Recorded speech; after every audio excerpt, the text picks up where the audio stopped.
Hello and welcome here on Eurosport, where we're watching coverage of the first qualifying session for Sunday's Japanese Grand Prix, the 8th Japanese Grand Prix and the 6th here at Suzuka, on a circuit where it's very difficult to overtake. So John, I suppose qualifying is as important as ever. That pole position spot, as we've seen in the past, is the one you want. Well, thank you, Allard, and great to be back here with Formula One Grand Prix racing, and as you say, in Suzuka, one of the most demanding circuits in the calendar, and also one of the most testing from a tactic. I've been being able to pass very hard indeed. The circuit offers places, but the problem is, for example, we're looking down from this helicopter shot. You can see in the middle of the screen the pits complex, quite a long pit straight, second quickest part of the circuit, but you never really can get a clear overtaking shot coming into that double right-hand corner. And here we are going through. This is the spoon, I believe. The corner out round the back of the circuit, a long double left. Now we're on to the quickest part of the straight. Cars getting up to around about 190 miles an hour of this mighty, almost flat out, probably it is for a Williams, left-hand corner. And that then brings you down into this very Mickey Mouse final chicane. Remember last year this chicane was extended to enable the overtaking to be a little bit easier, also to avoid the problems that we had seen in previous years, under braking. Remember Alain Prost, Ayrton Senna and many others we've seen come together, now coming down the start-finish straight and into this very quick first part of this double right-hand corner. That's where Mansell went off last year. That's where he finally ended his championship hopes.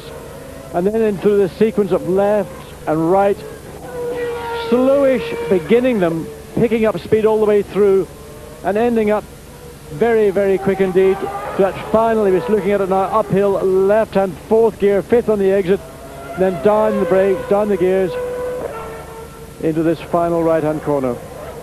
Riccardo Patrese during the morning warm-up, which for many drivers is, of course, the first time they drive on for Suzuka circuit. Patrese was third fastest with a 1:39.326. Nigel Mansell was fastest in that session.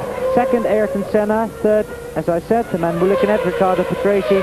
Fourth was Gerhard Berger. So that's two McLarens and two Williams again in the top four. Michael Schumacher was fifth. Johnny Herbert, well, it might have been a surprise in sixth place, but you mustn't forget Johnny Herbert, who spent last year in Japan, and he did many races on this circuit in Formula 3000. Jerry Boutsen 7th, Jean Alesi 8th, Gianni Morbidelli well up in the top 10 with the Minardi Lamborghini. Andrea De Cesaris in 10th place, Martin Brundle 11th, and Oguri Suzuki in 12th place with the footwork Mugen Honda.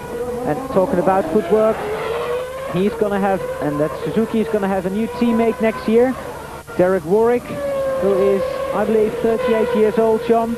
Now Nigel Mansell is world champion, he's 39, Alain Prost is 37, Riccardo Patrese 38, and another Formula One man that's back here at Suzuka, Jan Lammers, is 36.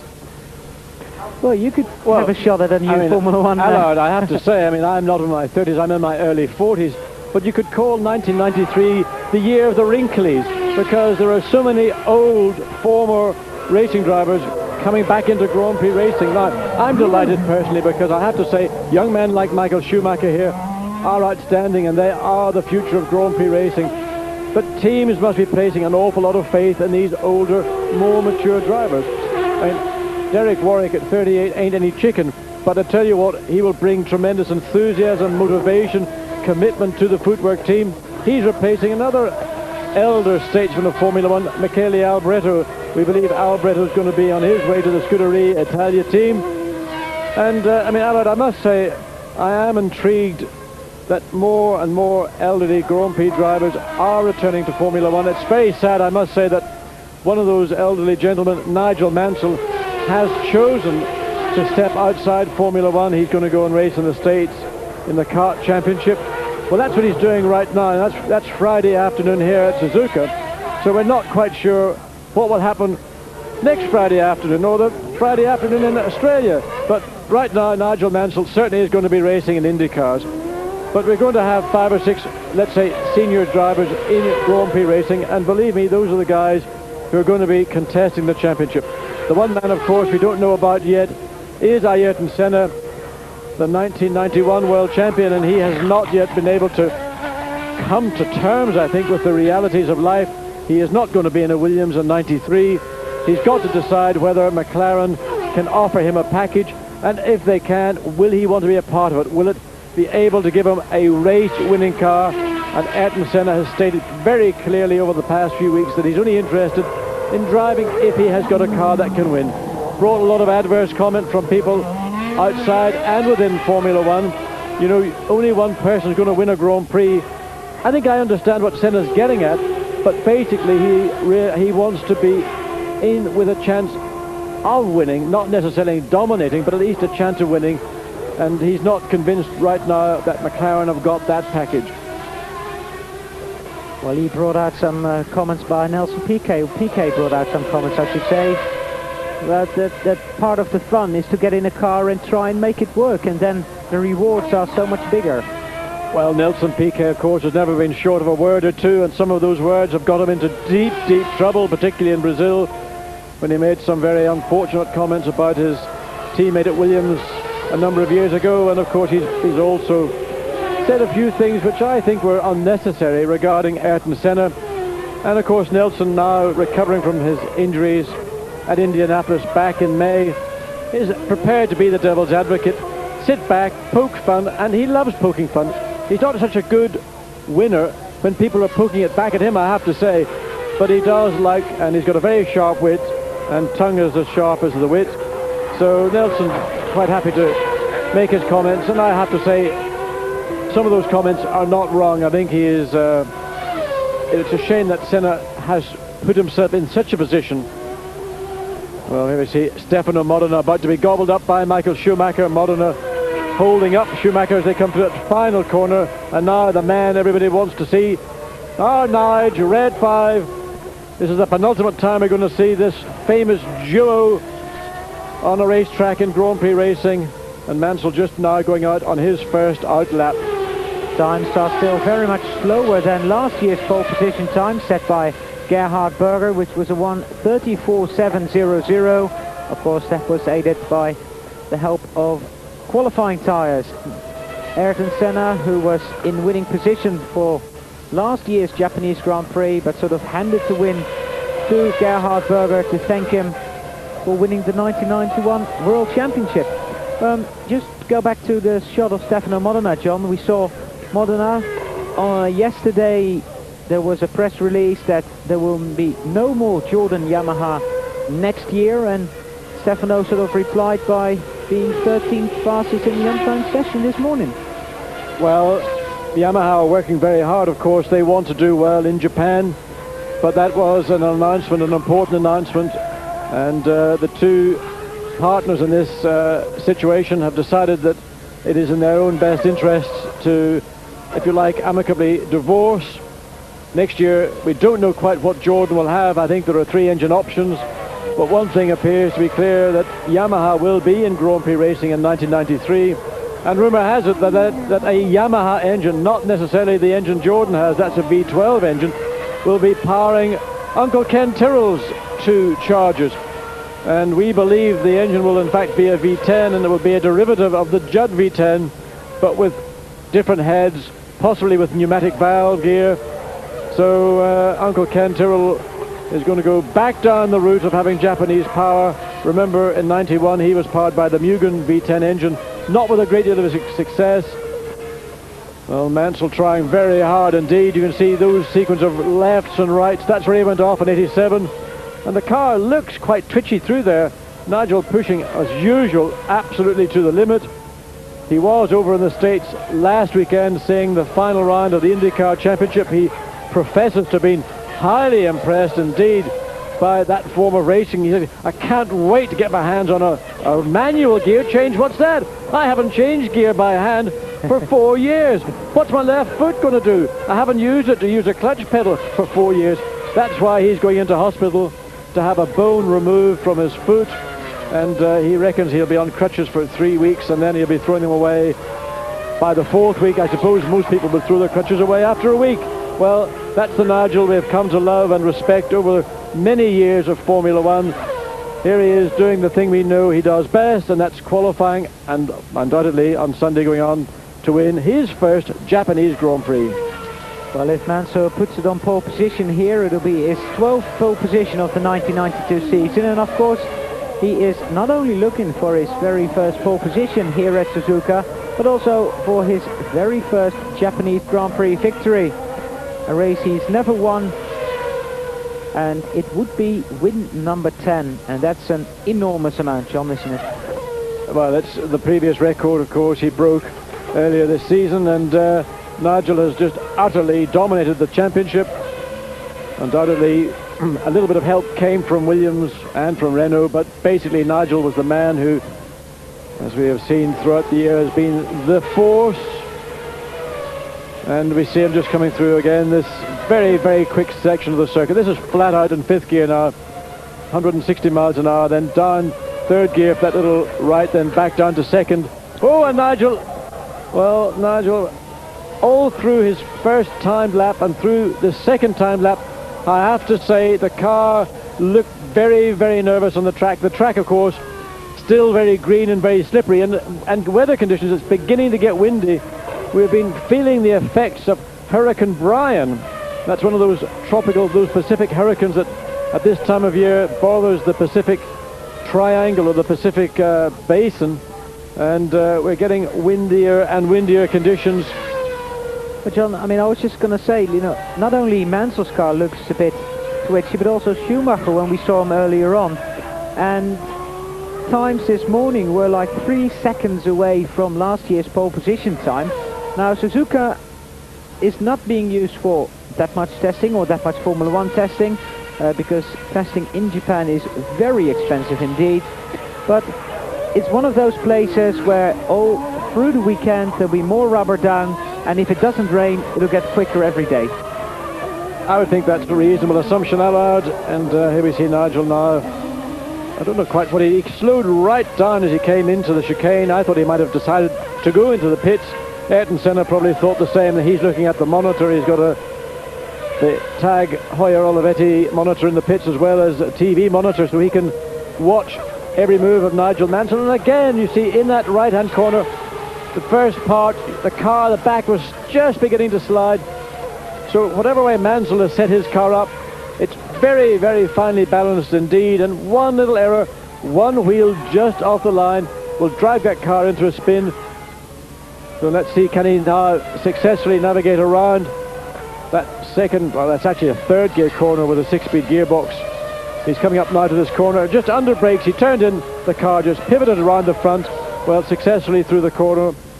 And you see, that's the difference. Yeah. And marginally, well, I mean, it's hardly even, you couldn't even measure it on a hand stopwatch. That's, well, again, another error from Nigel in that 2nd gear hairpin. Now, that is a 2nd gear hairpin. He appeared to either lose a gear, miss a gear, or just make a plain mistake. Very easy. Well, he can. He's human like everybody else. But here at Suzuka, it is a demanding circuit. And little errors like that show up very graphically, and of course it'll reflect in his lap times. You see his starting grid here, by the way, and that is because the Suzuka circuit can be divided into 2 separate circuits, and there's 2 pit complexes and 2 control towers and everything.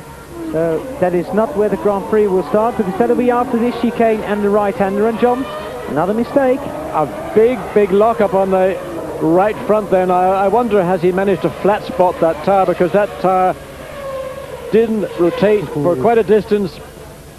Fractional improvement.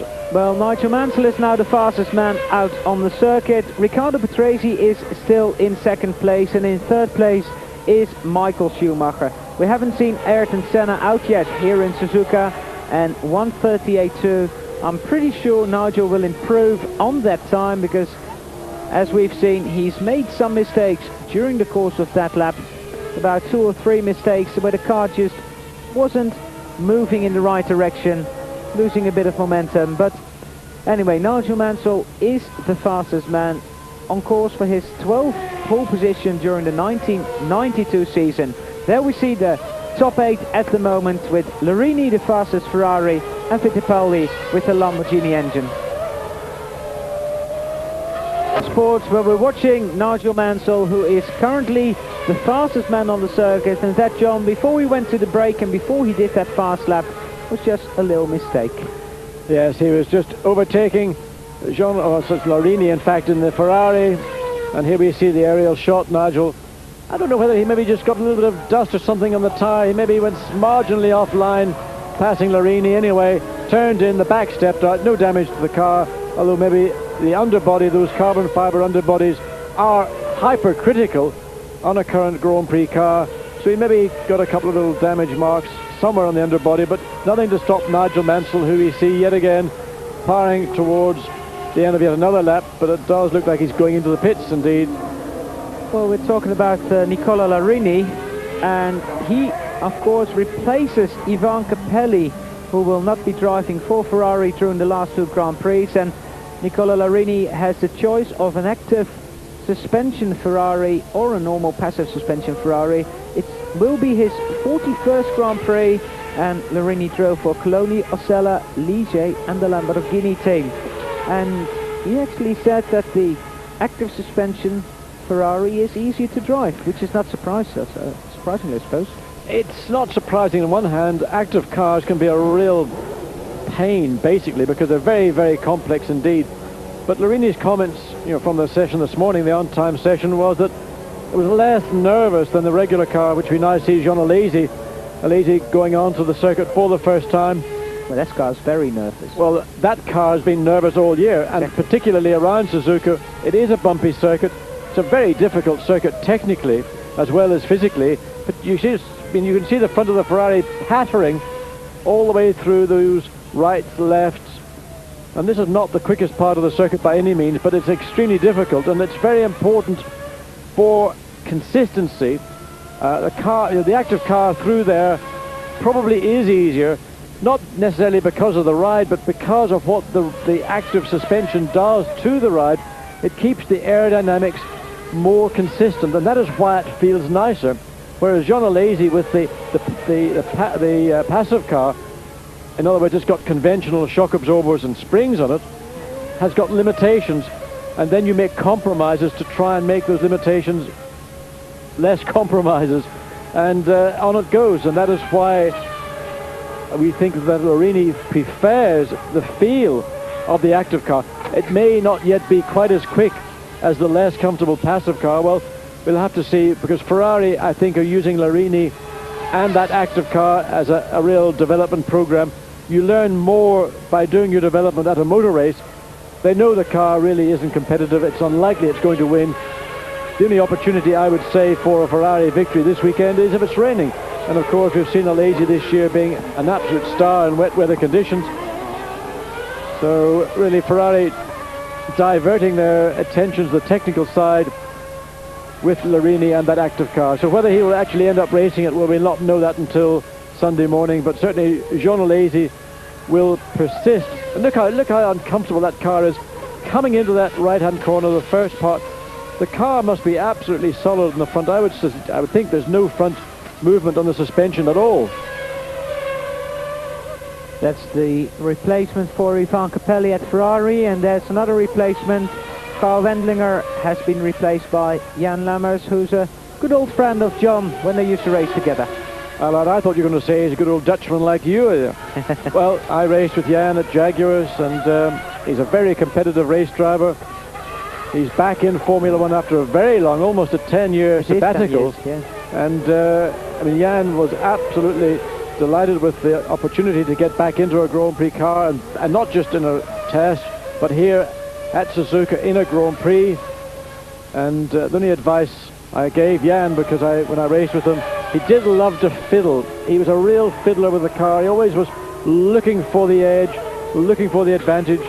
And sometimes, and in particular at a circuit like Suzuka, because of the change that will occur throughout the 2 days of qualifying, sometimes you're better not to do too many things to the car too quickly. You can mislead yourself. I hope Jan is not going to get into the habit he had of stiffening the car up. The back of the car is rolling around too much. Just drive the thing. I'm sure you'll find more time by doing that. we look at John Alesi, I mean, he is on the limit, but he is a long, long way behind Nigel Mansell at the moment. While he's coming up to Emmanuel Naspetti, 1:43.120. That is the provisional time for Jean Alesi, which is like a mega way off. And I mean, that car looks awful to drive, to be honest. Well, I think I said it all a few minutes ago. I mean, Jean Alesi is one of these drivers who never says die. He just gets in, and well, he's very much, if you like Gilles Villeneuve, another Ferrari driver who, particularly in '81, had a pretty awful car, yet performed miracles in it. Well, Jean Alesi is doing very much the same thing with this F92A. He knows the car is uncompetitive. He just gets in, drives the wheels off it. Look, over the curbs, back end fishtailing left, right. Now coming down into simply, and the Naspetti and the bits of the bodywork. Very, very ambitious indeed on the part of Jean Alesi. Look, now he's coming across to say, you know, what are you doing? I was coming through, I was quicker than you, why didn't you let me through?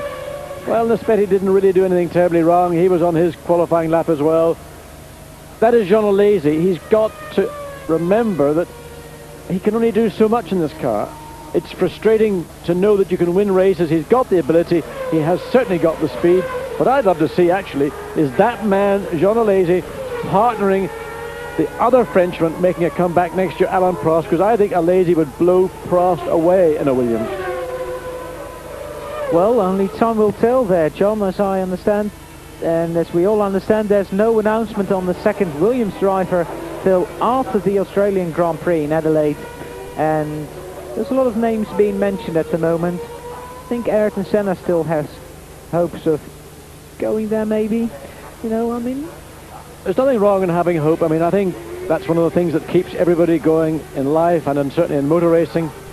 Ayrton Senna, very, very frustrated and very upset that he was denied the opportunity to drive in the Williams team in 1993. Alain Prost got in there early, did a mega deal for himself, got an exclusion clause, which wasn't specifically at any driver, but you don't have to be a genius to work out. It was to prevent Ayrton Senna from getting into the team. I mean, in fact, if Prost and Senna were together at Williams, you think things were bad at McLaren in 1989, you would have seen nothing yet, because the pair of them would be so fired up, so keen to be the world champion in 93 that, in fact, I think it would have been impossible, untenable, for a team to operate with that kind of pressure. So Ayrton Senna is not known what he's going to do. There we see Naspetti. Well, I mean, that's the replay here. I think Alesi, looking at it again, he probably thought that Naspetti had allowed him to go down the inside. Looking at it again, Naspetti probably saw the Ferrari, thought, oh, is he coming? No, he's not. Two drivers thinking the same thing, but then not cooperating at the same time. So I think the blame, you can say, is 50-50. Yeah, it was a little bit of indecision initially by Naspetti. That gave Alesi the opportunity to think, well, he is going to let me go through. He then committed himself. Naspetti then changed his mind, and you saw what happened. Well, Ayrton Senna passing Christian Fittipaldi. Fittipaldi was a man who was fairly fast this morning. Our teammate Morbidelli was in 14th place.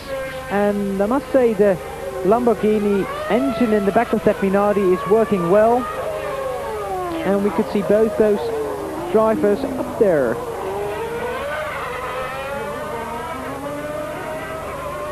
Well, Ayrton Senna, of course, is in his spare car because this morning, very early on, there was an engine failure. But in fact, both McLaren and Honda were very quick to point out that it wasn't the fault of the engine. In fact, there was a problem in the oil system. So Ayrton Senna is still, in fact, in his spare car. And Honda have got different spec engines available. They've got a Suzuka spec engine, and there's been a little bit of comment that that's not quite delivering the promise that it showed on the brake before it was put into the back of the car. So Senna in the spare car, and I'm not quite sure if this is the full Suzuka spec engine or whether it's a bit between the two. Well, Nigel Mansell we see, and alongside him teammate Peter Windsor, looking very trendy indeed with the latest shades from Ray-Ban. And Nigel wondering just how much quicker today he can go. It's quite good to get a speedometer riding with us. Of course, the Japanese always inventive in those things. They probably come up with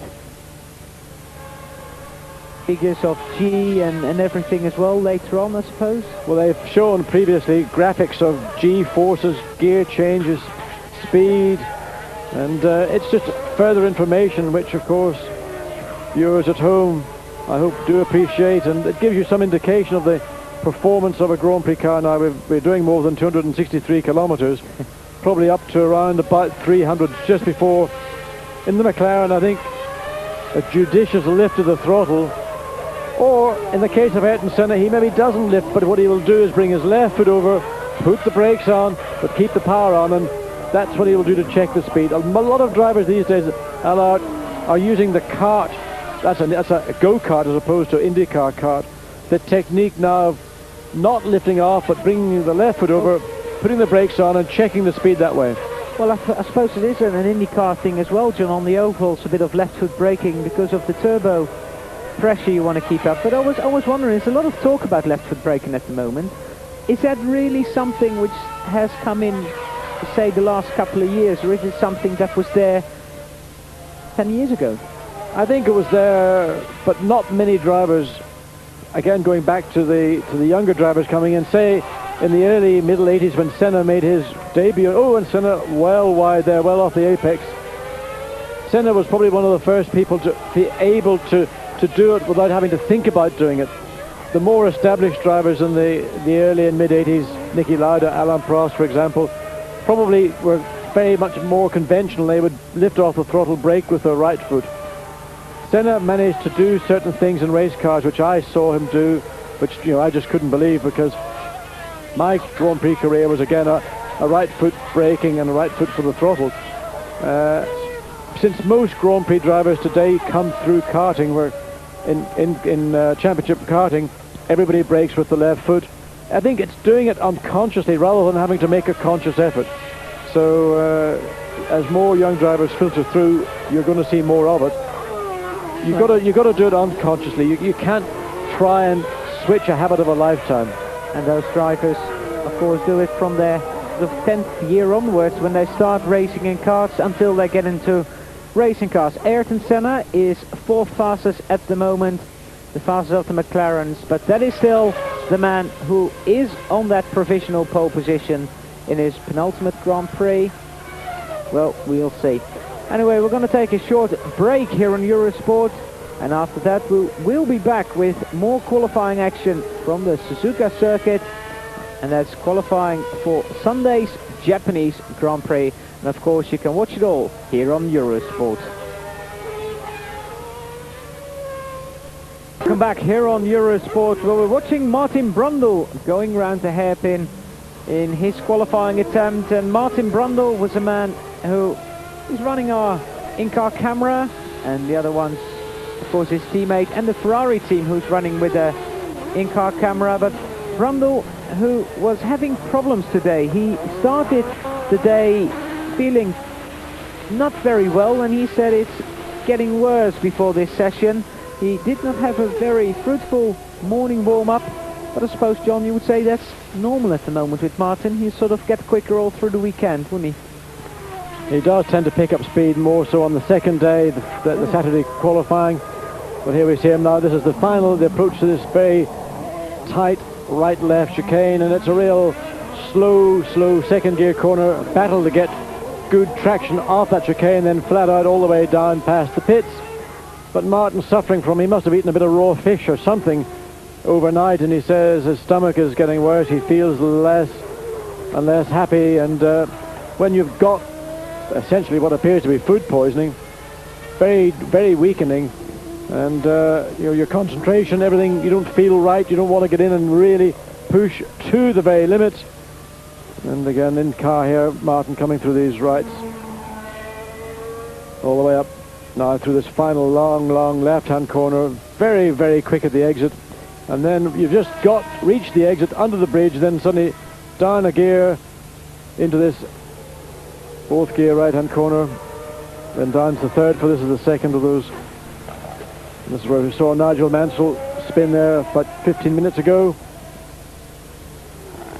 but Martin not feeling 100%, and of course, it's not that he doesn't qualify well, it's just I think Martin sometimes is looking for a setup which is going to give him an advantage, and then come Saturday afternoon when he's gone through all the opportunity of the permutations, settles on one, and then he gets on with the program.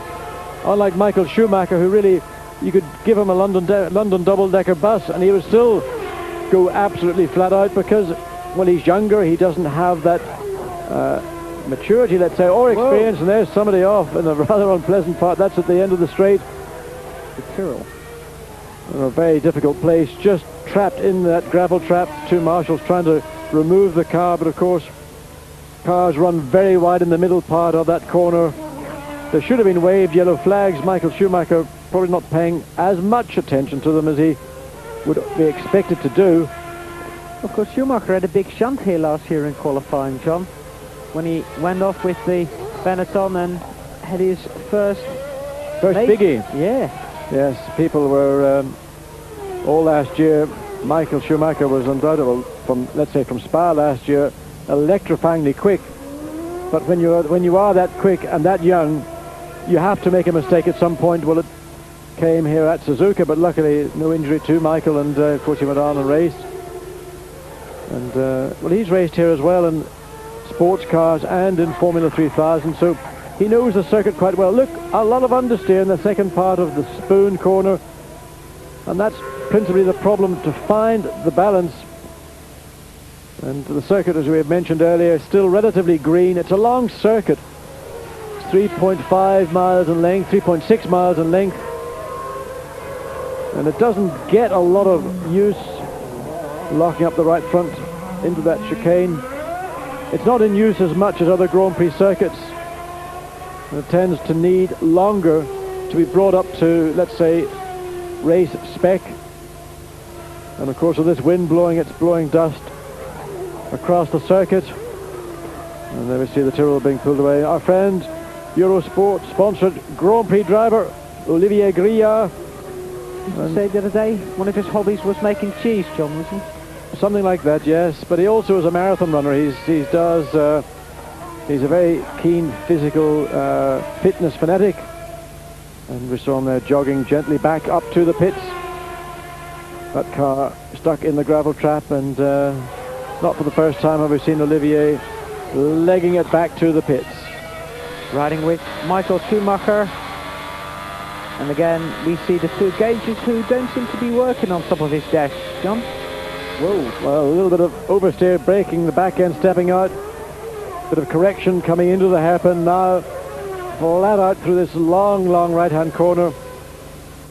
Fifth gear, you get into sixth gear as you approach spoon, approaching about 170, then down third, first part, fourth.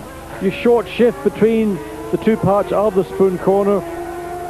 Then flat out, this is the fastest part of the circuit. There you can see the grid. That's for this two-part Suzuka circuit. And now Thierry Boutsen just ahead of Michael Schumacher. And Schumacher will not want to be interrupted, and he's been Ligier into the pits.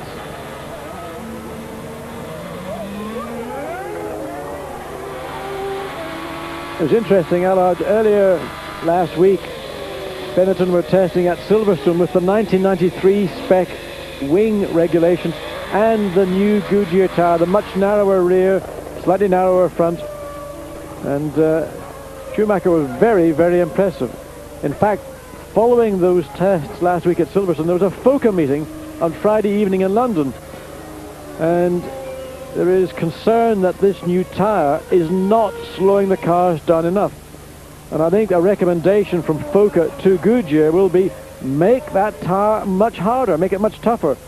What you've done is fantastic. I mean, they've made a much smaller tire that's almost as quick. We want a tire that's going to make these cars show them sliding around much more angle in corners, a bit of oversteer coming off a corner, yeah. And we want more pit stops as well. So what Goodyear have done technically is quite phenomenal. They've produced a tire every bit as good, and in some cases better, than the existing much wider rear tire and as I say, slightly wider front tire. Yes, John, but the biggest problem with that tire at the moment is it only lasts for about 12 or 13 laps, isn't it? I mean, if you would use them as hard as you would do in testing or qualifying, you need about 4 pit stops. Brilliant, Alan. I can't wait. I mean, I can't wait. I would love to see 3 or 4 pit stops per race, because 5. we need to see a bit of action in the pits. We want to see teams playing their part. We see it from time to time in Grand Prix. I want to see it more often. Well, we don't have to slow them down. I mean, well, I think that it's got to be more exciting. I think it's not a matter of slowing them down per se. What it is to make the cars look more spectacular, visually more spectacular, both on television and to the audience at a Grand Prix. Gerhard Berger moving a lot of hand movement. We've seen from virtually everybody here today lots more action in the cockpit. Not really enough grip to give them the confidence. They come in, they're on the limit. Understeer 1 second, oversteer, then understeer again. I hope for everybody it's not going to rain. Gerhard Berger, hear the throttle, bap, bap, bap, stabbing away at the throttle, looking all the time for the bite in the front end to give them the message, get on with the program, boy. Berger being 1.8 seconds slower at this point than Nigel Mansell, who's still fastest at 1:38.212. And Gerhard, of course, last year's winner here, and the only 2-time winner in the race, because he won here in 1987 when he was racing at Ferrari, and of course he'll be going back there after the Australian Grand Prix. Ayrton Senna and Gerhard Berger, the only 2 race winners in this race, and maybe we could say it's been Benetton circuit for the last couple of years, John. They certainly lucked in a couple of years ago, but nonetheless, it's a victory is a victory, and good luck to Benetton and, well, in those days it was Nannini and then Nelson Piquet. Well, this is the situation, the top 8 with Mansell still being fastest. Will it change? Watch Eurosport after this short break. Welcome back here on Eurosport, and we're watching Andrea de Cesaris, the man who will probably stay with Tyrrell, but what engine is he going to use next year? That is the big question. And of course, John Watson knows probably a bit more about the rumours, I should say, John. I think we mentioned a little earlier that it looks like Yamaha may be joining the Tyrrell team, and we believe, or I believe anyway, the engine that Tyrrell will have with the Yamaha name on it will in fact be a derivative of John Judd's tried and tested V10 engine, but with fairly major alterations, principally in the cylinder head area, where we will see a pneumatic valve version, and that, I believe, is the engine that Tyrrell will be using in 1993. And I think Andrea de Cesaris is a very good choice to lead the Tyrrell team. He's done a very good job for the team. He's a very mature driver, and I think in my mind, he's one of the best racers out there these days. Now, you wouldn't have seen Andrea do that years ago. He pulled well over, let Jean Alesi get through. For many years, Andrea has been the brunt of humour of many commentators, and over the last couple of seasons, really I think since he drove for Jordan, we've seen a great deal more maturity come into his driving, and a little ooh from Allard as Jean Alesi once again just proved how difficult a car the Ferrari is. Alesi well over the curb on the exit and coming down into this very demanding double left-hand corner. The spoon. I don't know where the Japanese get these names for their corners from. We've got corners like Spoon, Degner Curve, First Curve, Casino Triangle. The only one that's got any sense to it is the hairpin, and that's simply called hairpin. Well, then First Curve, which of course is the first one, John. Yes, thank you very much for that. Anyway, we see Alesi coming down. Will he lock a break up? Successfully not. And very, very slow through there, very fiddly, very frustrating indeed. Alesi on his way to a time which is 5.5 seconds slower, a 1:43.774, an improvement on his own time, but still way, way off Nigel Mansell's fastest lap. And there's Riccardo Patrese, who was 3rd fastest in the morning warm-up session. John, we were talking about locking brakes up with Alesi just now. We've got traction control, we've got active suspension. I think the next thing the teams are going to work on is ABS brakes. ABS brakes are being looked at very seriously by a number of teams, I think Williams in particular. The problem with ABS braking systems is that the hardware with it is quite bulky and quite heavy, and until that can be reduced, I think it will not be seen in Grand Prix racing. But of course, with the reduction in wheel and tyre size, the need for a braking system which allows you just to brake and not have to worry about locking up. And the downside of locking up, of course, is that you flat spot a tyre as well as you may overshoot the corner. So ABS braking, we've seen it in German touring car championships, and there it has been phenomenally successful. It came into the British touring car championship. It's now been banned. Oh, big jump. There is the yes, that's one of the two Benettons, and that has gone off in a significant way. No rear wing, no front wing. And looking down on it, as you can see, that's in those rights and lefts leading up behind the back of the pits. That's Martin Brundle. Well, Martin's all right, his head moving around, but certainly a lot of damage around the back of the car. And there's Flavio Briatore. Well, Flavio, that's going to take a bit of the old pocket money away from you between the two races, isn't it? Well, Flavio not very impressed, Allard. I think that's what you're trying to say. Yes. Martin, of course. Well, you saw him running away from the car, getting into the here we are now in car with Martin Brundle going through the right-hand corner. Oops, and suddenly the back end just stepped out. Bump, there's the front gone. Bang, there's the rear gone. And, another bite at the front as well. So, three kisses of the cherry for Martin Brundle. And that'll be back into the garage tonight. Most of that damage, I suspect, is superficial, but nonetheless expensive superficial damage. Riccardo Patrese, the man who hasn't won a Grand Prix yet this year. I mean, it's the 15th race of the season. 9-1 has been won by Nigel Mansell. Well, Allard, I would like to remind you of Portugal. Maybe you would like to ask Riccardo here in Suzuka, does he think that Nigel's going to let him win here? Because he certainly was singularly unimpressed when you asked him in Portugal. Well, he might do. Anyway, Riccardo, who hasn't won yet, I mean, I was going to say that, and he would also dearly love to win a Grand Prix in his final year with the Williams team, because as it stands at the moment, he is going to Benetton. I think really what's interesting about Riccardo here is this is his first Grand Prix since that awful accident in Portugal, and a lot of people felt that that might have taken a lot out of Riccardo. Certainly when you go through an accident like that, unfortunately no damage to Patrese whatsoever, but just psychologically it's there, it's a scar, and that really was the closest call I think Riccardo's ever had in his Grand Prix career that I'm aware of. And well, he's certainly performing to normal, and but it's still a few more miles this weekend before we get to the Grand Prix itself. Back with Nigel Mansell now, and Nigel as bullish as ever. His confidence has never been higher, and this actively sprung Williams really appears to have suited Mansell's style of driving. It is a physical car. Nigel's physically extremely strong. To get the best out of that car, you have to set it up in a particular way, which is not necessarily the most comfortable way to drive a car.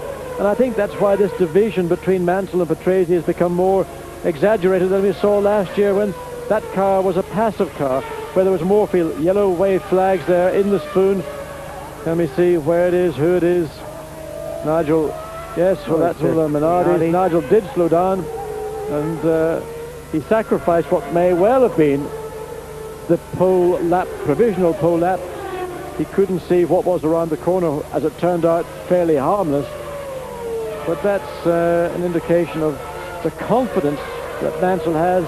Other drivers would have taken the chance, they'd have gone for it and hoped to sort it out. Katayama blowing up one of his Lamborghini engines, Kia Katayama, and driving off the track at the same time. I wonder why he did that. Katayama, it's going to be his very first Japanese Grand Prix.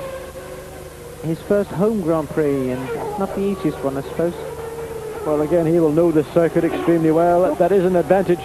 Talking about Katayama, John, I mean, people were a little bit skeptic when he came in to Formula One, saying he brought a lot of yen and that was why he had to drive. But he has surprised quite a few people, I must say. He surprised us, I think, because again, we are skeptics, and his pedigree, his heritage was not maybe as high as that of other drivers who come into Formula One, and of course, having a Japanese involvement within the team, it was, well, he's only there because he's got a pot of gold.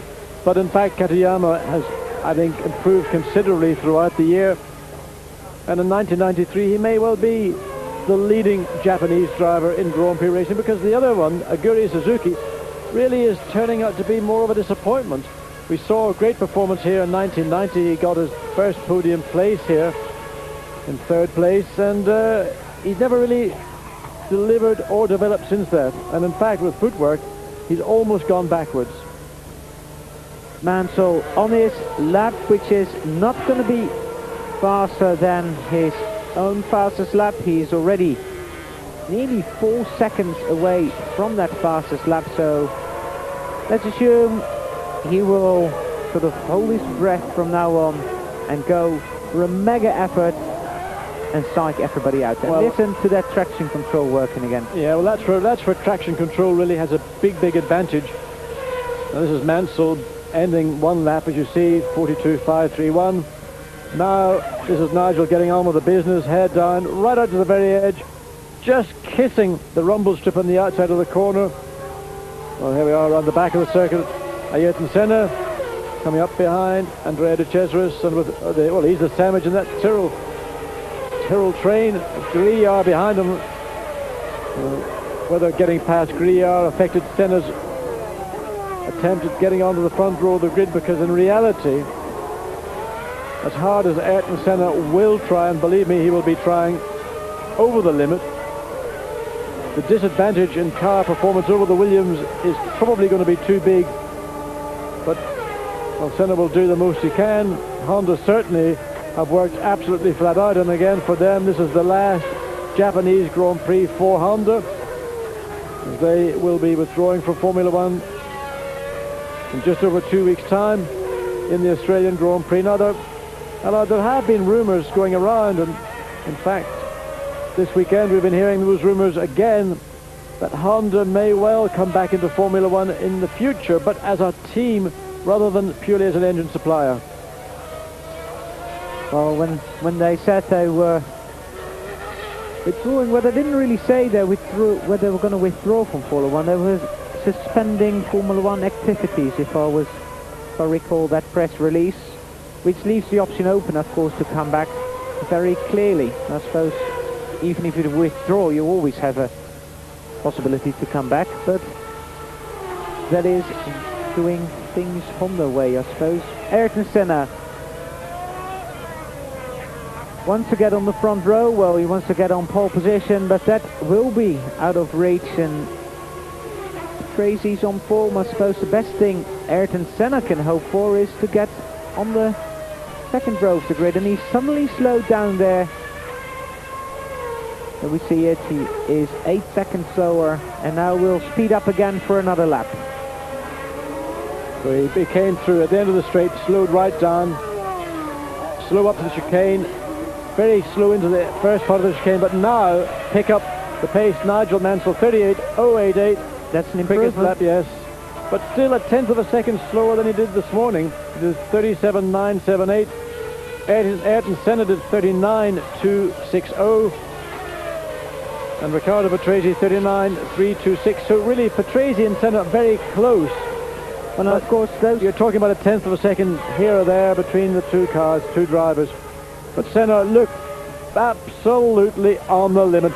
There's the man. We have seen it throughout this year. He is, well, in my mind, currently the greatest driver in Formula One. He knows he hasn't got the best car. He knows just how difficult this car is to drive on the limit. So does Gerhard Berger, so does Mark Blundell, who is the team test driver. What happens is when you get to the limit, the car gets spooky. That's the word that everybody uses. The signals, the messages that you get through your hands, through your feet, but principally through the seat of your pants, are not good messages. And if those aren't positive and clear and give you that confidence, you're not going to go to the edge. Ayrton Senna goes closer to the edge in that car than anybody else does. But even then, it's sort of heart and mouth time. It's that, well, it's the experience of having to do something which is against your instincts is something you don't like to do, but Senna is the man to do it. Half a second off Mansell at that second intermediate time. That's closer than he's ever been. And now it's into this final chicane, over the curbs. Looks unpleasant, but it's the only way you can get through there quickly. The traction control, the McLaren traction control works very, very efficiently indeed. 38.655. And that puts Ayrton into third place. Still on the second row. And now traffic ahead. We're talking about Ayrton Senna, who is fighting for second place in the championship, John, with Michael Schumacher and Riccardo Patrese. And I think that'll be the focus of the race. I mean, Mansell is on pole position. He will probably disappear into the distance. Then we see Patrese, Senna, Berger and Schumacher.